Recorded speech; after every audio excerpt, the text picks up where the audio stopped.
할렐루야, 사랑하는 성도 여러분 반갑습니다. 12월 7일 매일의 묵상 삶의 변화, 오늘은 고린도후서 5장부터 9장까지의 말씀을 함께 읽고 묵상하도록 하겠습니다.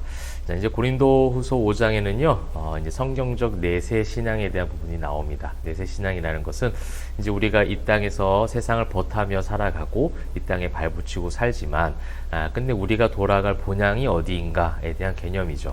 어떻게 보면 이제 사장에서 이야기했던 그 질그릇, 사방으로 오겨쌈 당하고, 또 때로는 자신이 세웠던 교회, 또 자기가 또 이렇게 복음을 전했던 그런 지역에서 자기를 향한 오해와 또 여전히 그런 어떤 공격적인 그런 분위기들을 자꾸만 경험을 하면서 사실은 마음에 낙심이 될 법한데, 또 이 땅 가운데 내가 열심히 잘 살아가고 있음에도 이 땅에서 얻어지는 열매가 내가 생각한 만큼 따라오지 않는다라고 했을 때 사람은 절망할 수가 있죠. 그렇게 사방으로 우겨쌈 당할 때 굉장히 낙심하고 무너질 때가 참 많이 있습니다. 이제 바울이 자기의 신앙 고백을 사실은 고린도후서에서는 많이 지금 보여주고 있어요. 그렇지만 내가 왜 무너지지 않는 것, 내가 왜 그럼에도 불구하고 너희를 사랑할 수 있는 것, 이런 어떤 부분들을 고린도후서에서는 굉장히 많이 담고 있는 것처럼 보여집니다. 고린도전서에서는 세속화된 그런 교회 상황들에 대해서 진단과 또 책망, 또 그래서는 안 된다라는 것을 가르쳐 주었다면, 고린도후서에서는 자신의 신앙을 고백을 하는 것 같아요. 내가 세상 가운데 이런 여러 가지 위기와 또 어려움과 또 억울함과 그런 아픔, 어떤 환란들을 많이 당하고 있지만 내가 오늘도 여전히 기뻐할 수 있는 것, 내가 여전히 소망을 가질 수 있는 이유는 무엇이냐면 이곳에 내 집이 있는 것이 아니라 본향에 내 집이 있다라는 거예요.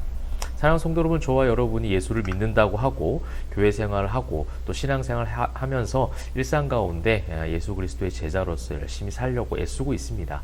그 애쓰고 있는 상황 가운데 우리가 반드시 확인하고 짚고 넘어가야 될 것은 무엇이냐면, 이 세상 가운데 우리의 주어진 일들을 열심히 하지만 그 속에서 나에게 있는 소망이 뭐냐는 거예요. 무엇을 향해 쫓아가고 있느냐 하는 것이죠. 나에게 주어진 미션을 예수 그리스도의 제자로서 맡은 바 사명들을 잘 감당하는 것, 이거 참 중요한 일이잖아요. 근데 이 일들을 감당하고 열심히 한다고 하면서 결국은 내 육신의 어떤 유익과 또 나의 어떤 탐심에 의해서 세상의 것을 쫓아가는 경우가 있더라는 겁니다. 우리가 하나님을 쫓아가고 또 하나님께서 나에게 주신 일용할 양식에 만족하고 자족하며 또 나에게 주어진 학업, 또 나에게 주어진 여러 가지 일들, 직업, 산업, 이런 일들을 정말 예수 그리스도의 복음을 전파하는 마음으로 열심히 감당하다 보면 그런 재물도 그렇고 내 살아갈 수 있는 형편들은 일용할 양식으로 하나님께서 채워주신다라는 그 개념이 오늘 이 5장에서의 가지고 있는 바울이 가지고 있었던 신앙적 개념이었다는 겁니다. 나는 이 1절에 보시게 되면, 만일 땅에 있는 우리의 장막집이 무너지면 이 땅에 있는 장막집을 나는 바라보고 살고 있지 않다. 왜? 나의 집은 하나님께서 무너지지 않는 영원한 집이 있기 때문에. 이 장막집이라는 것은요, 연약하고 유한한 어떤 육신에 대한 부분을 원어적으로 담고 있거든요. 한계가 있고 영원성이 없는 이 장막집에 우리가 쫓아가며 그것을 가지고 계속 서로 분쟁하고 또 갈등하고, 또 이것 때문에 성도 간의 교우의 모든 관계들이 자꾸 흐트러지고, 또 가족 간의 것도 마찬가지고요. 그렇게 만들어 버리게 하는 그 원인을 제공하는 이 장막집에 왜 목숨을 거느냐는 것이죠. 내가 그러지 않을 수 있는 이유, 나는 새로운 피조물이 되었다는 거예요. 나는 주 안에서 새로운 사람이 되었다는 거죠. 내 육신을 향해서 쫓아갔던 나의 인생, 그래서 몸이라는 단어가 굉장히 많이 나옵니다. 이 육신을 중심으로 한 삶을 살아가다가 내 영이 이제 새로운 피조물이 되었다는 고백, 너무나도 유명한 본문의 고백이 나오잖아요. 그렇죠? 여러분, 이제 17절입니다. 그런즉 누구든지 그리스도 안에 있으면 새로운 피조물이라, 이전 것은 지나갔으니 보라 새 것이 되었도다. 이 장막집을 쫓아가던 이 육신 중심적 삶을 살아가다가 그저 이제 몸에 국한된 삶을 살아가고 그것을 쫓아가던 인생이 이제 새로운 피조물이 되어져서 영원한 하나님의 그 집을 바라보게 되었다는 거예요. 그것은 무엇으로 말미암습니까? 바로 그 전 문맥에 있었던 예수 그리스도의 십자가 은혜와 부활 때문에 가능해졌다는 겁니다. 그 십자가와 부활을 곳곳에서 계속해서 바울을 소개하고 있어요. 예수만이 답이라는 거예요. 예수 그리스도를 믿고 고백할 때에 그것이 세상을 쫓아가지 않는 우리의 새로운 피조물이 된 온전한 신앙인들의 삶이 될 수 있었고, 바울은 그 수많은 위기 속에서도 또 고린도 교회의 어떤 상황과 그 관계 속에서 아픔이 있지만 그것을 위로와 사랑을 전할 수 있었던 이유는, 결국 화목하려고 하는 그런 마음을 가질 수 있었던 이유는 바로 십자가 은혜와 부활의 소망이었다라는 겁니다. 그것이 이제 5장의 말씀이라면, 이제 6장에 보니까 하나님의 은혜를 헛되이 받지 말라. 하나님의 은혜를 받을 만한 때요, 보라 지금은 구원의 날이로다. 지금 우리가 육신의 것을 쫓아가고 세상의 어떤 세속화된 것들을, 세속화된 문화들에 사로잡혀 살아갈 때가 아니라 은혜 받아야 되고 구원 받아야 될 때라는 거예요. 지금 우리 시대에 우리 성도들과 교회들에게 주시는 하나님의 말씀 같아요.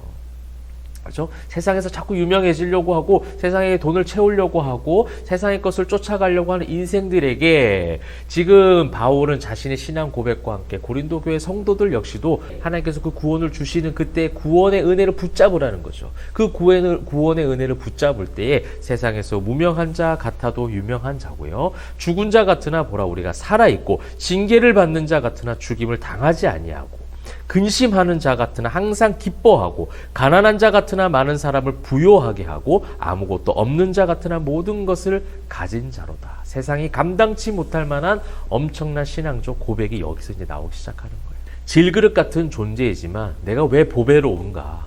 정말 나에게 주신 그 은혜, 그 복음, 그것 때문에 또한 나에게는 이 장막집, 세상에 있는 집을 쫓아가지 않고 하나님의 영원한 집을 가지게 하셔서 그것을 소유하게 하신 은혜로 말미암아 나에게는 이 세상에서 무명하여도 나는 하나님 나라에서 유명한 자야, 가난하여도 하나님 나라에서 나는 부요하다라는 거예요. 여러분, 이것이 어떤 인정한 내세신앙이라는 겁니다. 그냥 죽어서 난 천국 가는 것을 믿어요. 물론 그것도 내세신앙의 어떤 믿음이겠지만 단순하게 그렇게 고백하고 끝날 것이 아니에요. 세상 속에서 그럼 그 신앙이 어떠한 모습으로, 어떠한 열매로, 어떠한 고백으로 나타나느냐, 이것을 이제 6장에서 말하고 있을 때에 이러한 역설적 고백이 우리의 신앙 가운데, 고백 가운데 나오기 시작하는 거죠. 그러므로 너희는 믿지 않는 자와 멍에를 함께 매지 말라. 믿지 않는 자들이 어떻게 이런 고백을 하겠어요? 그죠? 늘 유명해지려고 하죠. 늘 부유해지려고 합니다. 그렇게 살아가는 세상 사람들, 그들과 함께 해서는 이러한 역설적 고백을 할 수가 없다라는 것이죠. 그들과 어떻게 똑같이 살아갈 수 있겠느냐? 우리는 다르다. 그래서 구별되어져야 된다는 겁니다. 그래서 7장에 그런즉 사랑하는 자들아, 이 약속을 가진 우리는 하나님을 두려워하는 가운데에서 거룩함을 온전히 이루어 육과 영의 온갖 더러운 것에서 자신을 깨끗하게 하자. 육과 영이 균형 잡힌 건강한 모습이 되는 온전한 신앙에 대해서 지금 고백하고 있는 것이고, 7장에서 드디어 이제 고린도 교회 회개의 소식들을 이제 바울이 듣게 되어집니다. 위로하시는 하나님의 소식들을 듣게 되어지죠. 6절에 보니까 낙심한 자들을 위로하시는 하나님이 기도가 오므로 우리를 위로하셨으니, 그들이 그렇게 죄에 대해서 애통하고 회개하는 그 소식을 들었을 때 바울이 너무나도 위로가 되는 거예요.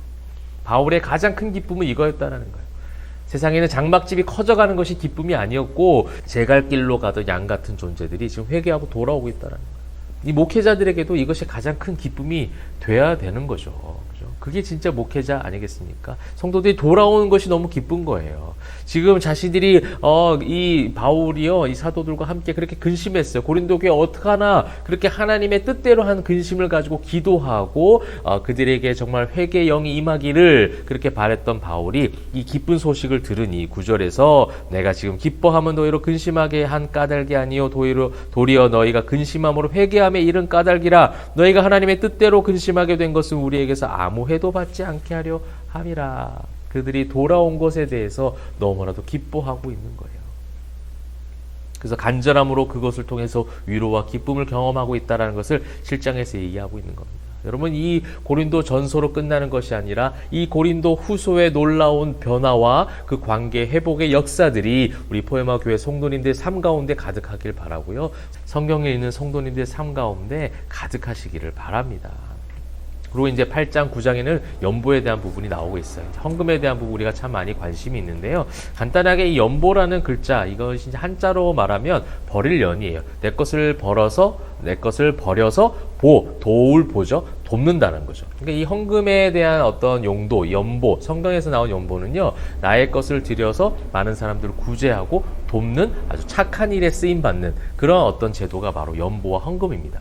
근데 이 연보와 헌금을 우리가 조금 검색해서 찾아보면요, 두 가지 영어의 단어로 조금 구분을 하는데 이 두 가지의 영어 단어가 좀 주는 의미가 있어요.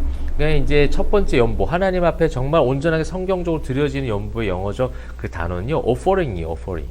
그러니까 하나님 앞에 드려진다는 거죠. 맞춰지는 거죠. 근데 다른 어떤 연보를 영어의 다른 단어로 해석해 놓은 것이 있는데 collection이에요, collection. 그러니까 수집하다라는 거죠. 모으는 거죠. 여러분, 이 연보가 정말 누군가를 위해서, 구제를 위해서, 또 착한 일에서 쓰이기 위해서 자기 가진 것을 내어놓는 것인지, 아니면 수집하고 모으기 위한 것인지, 이게 엄청난 차이가 있다는 거죠. 어떻게 보면 헌금과 연보가 변질되었다라는 것이 바로 컬렉션 아니겠습니까?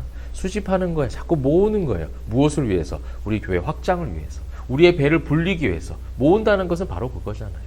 미래 더 나은 그 장막집에 대한, 세상에 있는 그 장막집을 더 크게 지으려고 하는 어떤 온전하지 못한 내세 신앙 아닙니까? 하늘의 영원한 집, 그리고 영원한 온전한 교회는, 영광스러운 교회는 하늘나라의 교회잖아요. 이 땅에 있는 교회의 건물과 이 땅에 있는 교회를 계속 배를 불리게 하는 컬렉션의 용도로 연보를 사용하고 있다라는 거. 그래서 우리 8장, 9장의 진정한 연보의 그 의미가 무엇인지, 어떻게 쓰여져야 되는지를 여러분 찬찬히 한번 읽어보시면 좋겠습니다. 여러분 이제 뒤에 보시면 9장 8절 보십시오. 하나님이 능히 모든 은혜를 너희에게 넘치게 하시나니 이는 너희로 모든 일에 항상 모든 것이 넉넉하여 모든 착한 일을 넘치게 하게 하려 함이라. 연보를 하는 목적, 참된 연보는 이렇게 쓰여져야 된다는 거예요.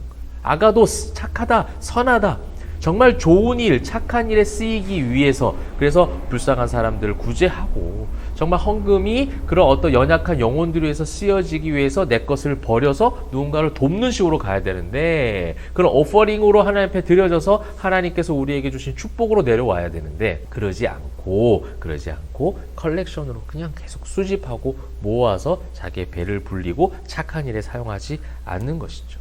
결국 그래서 참된 연보의 마지막 고백은 무엇입니까? 바로 감사, 은혜입니다. 은혜로 말미암은 감사예요. 여러분 15절 보십시오. 말할 수 없는 그의 은사로 말미암아.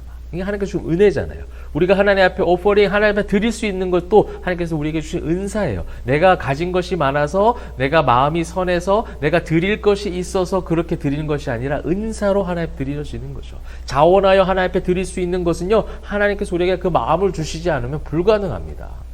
교회생활, 신앙생활 10년, 20년 해도요, 헌금하는 것이 아까울 수 있어요. 헌금하는 것이 인색할 수 있어요. 그러면 하나님께서 은사, 은혜를 주셔야 돼요. 그 드림에 있어서 기뻐하고 만족하고 감사할 수 있는 것이 바로 은사고, 결국 하나님 앞에 정말 진정한 인색함 없는 감사로 드려진 연보가 되는 것이죠. 그리고 그 연보가 결국 그 헌금이 귀한 곳에 착한 일에 쓰이게 되는 것입니다. 우리 포에마 교회가 헌금을, 연보를 그렇게 사용하는 교회가 되면 좋겠습니다. 우리를 위해서 모아두는 것이 아니라 계속해서 우리 다음 세대를 위해서, 또한 선교사님들을 위해서 좋은 일들에, 착한 일들에 하나님께서 명령하시는 그곳에 그 연보가, 그 금액이 쓰여지는, 그래서 그런 귀한 축복의 통로, 그런 하나님께서 쓰시는 그런 아름다운 교회 공동체가 되기를 소망합니다. 사랑하는 성도 여러분, 오늘 5장부터 9장의 긴 말씀을 읽게 되었는데요. 우리가 가지고 있는 진짜 신앙, 그죠? 우리가 이 땅에 있는 것이 아니라 하늘 소망을 가지고 살아가는 성도들입니다. 그 하늘 소망을 가지고 살아갈 때에 진정한 회복과 회개 역사가 일어나는 거예요. 왜요? 새로운 피조물이 되었으니까 그럴 수밖에 없죠. 그것을 날마다 경험하고 체험함으로 하나님 앞에 온전한 찬송의 고백, 감사의 고백을 올려드리시는 우리 포에마교회 성도님들, 성경 있는 모든 성도님들 다 되시기를 주님의 이름으로 축복합니다. 기도하겠습니다. 사랑과 은혜가 풍성하신 하나님, 하늘 소망 품고 살아가는 주의 모든 백성들, 이 땅 가운데 세상을 벗하며 살아가고 이 땅 가운데 발붙이고 살지만 우리의 마음이 주님께로 향하고 있음에 늘 하나님 앞에 감사하게 하시고 그것을 통해서 참된 회개와 회복의 역사도 허락하셔서 주님 앞에 감사가 넘치는 삶을 살아갈 수 있도록 인도하여 주시옵소서. 감사드리며 살아계신 예수 그리스도의 이름으로 기도합니다. 아멘.